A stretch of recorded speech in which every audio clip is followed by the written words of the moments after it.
presentasikan hasil diskusi kami. Saya Rudesi Nathan Tambunan. Saya Gia Putri Maria. Saya Kristian Tambunan. Saya Jaya Manado.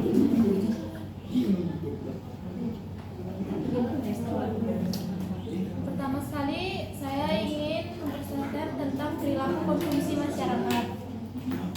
Konsumsi merupakan kegiatan menggunakan barang dan jasa untuk memenuhi kebutuhan hidup. Barang dan jasa yang digunakan dalam proses produksi tidak termasuk konsumsi, karena barang dan jasa itu tidak digunakan untuk memenuhi kebutuhan hidup manusia.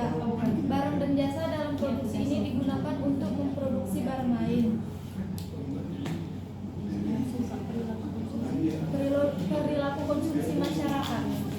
Perilaku konsumsi seseorang pasti berbeda dengan perilaku konsumsi orang lain. Hal ini terjadi karena perilaku konsumsi seseorang dipengaruhi oleh faktor internal dan faktor eksternal. Faktor inilah yang nantinya akan mempengaruhi perbedaan perilaku konsumsi. Oleh karena itu, faktor-faktor yang mempengaruhi diri konsumen untuk melakukan konsumsi berbeda-beda antara satu orang dengan lainnya. Selanjutnya kami baca untuk saya.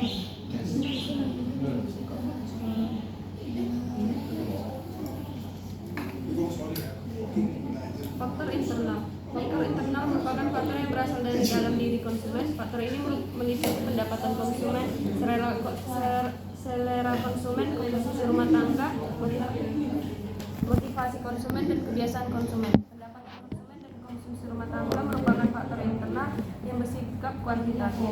Semakin banyak pendapatan, maka semakin banyak konsumsinya. Juga dengan komposisi rumah tangga, semakin banyak komposisinya, maka semakin banyak konsumsinya. Faktor eksternal merupakan faktor yang berasal dari luar diri konsumen atau berasal dari lingkungan sekitar di mana konsumen tinggal. Faktor ini meliputi harga barang, kebudayaan, barang pengganti, model barang, dan status sosial. Semakin ngetren model barang dan semakin tingginya status sosial seseorang, maka konsumsinya akan semakin banyak, dan semakin rendahnya harga suatu barang, maka konsumsinya juga akan semakin banyak. Pola konsumsi masyarakat. Sikap seorang individu mempengaruhi pola pembelian barang atau jasa terhadap barang yang akan dikonsumsinya. Hal ini berdasarkan beberapa faktor yang membedakan, diantaranya faktor budaya, sosial, dan psikologis. Dari segi faktor budaya, kita bisa mengambil contoh tentang kebudayaan pola pikir masyarakat Indonesia dalam mengkonsumsi barang atau jasa.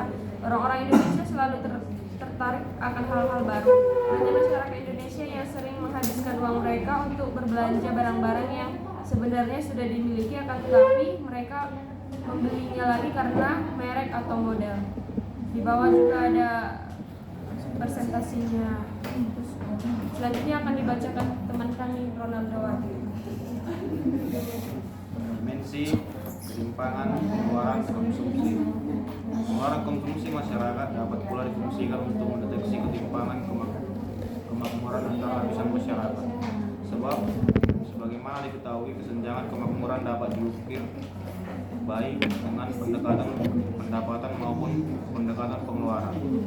Dengan mengelompokkan distribusi pengeluaran masyarakat dalam bersepuluh atau desil dapat diketahui ketimpangan pengeluaran penduduk. Selanjutnya bisa pula dihitung indeks atau rasio Gini masyarakat yang bersangkutan secara keseluruhan sebagai satu totalitas.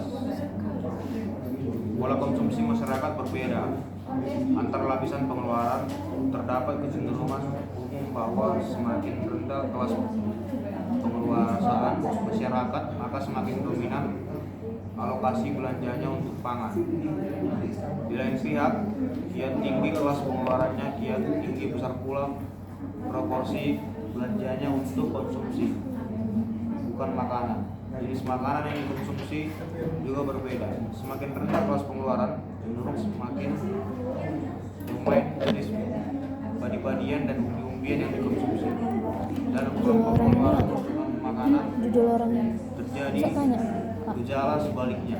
Semakin tinggi pengeluaran, semakin besar proporsi secara umum dan secara spesifik untuk berbagai jenis pengeluaran non makanan tersebut. Selanjutnya fungsi tabungan dan fungsi konsumsi.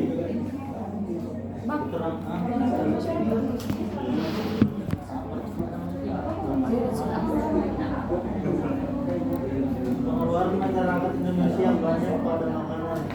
tetapi terdapat ketimpangan dalam pengeluaran konsumsi antara penduduk pedesaan dan penduduk perkotaan.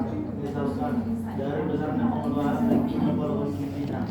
Pengeluaran konsumsi dapat pula difungsikan untuk mendeteksi ketimpangan murah antara perasaan yang baik pengenalan pendapatan maupun pengenalan pengeluaran. Kemudian dari pendapatan dapat menjadikan tidak keluar merupakan temuan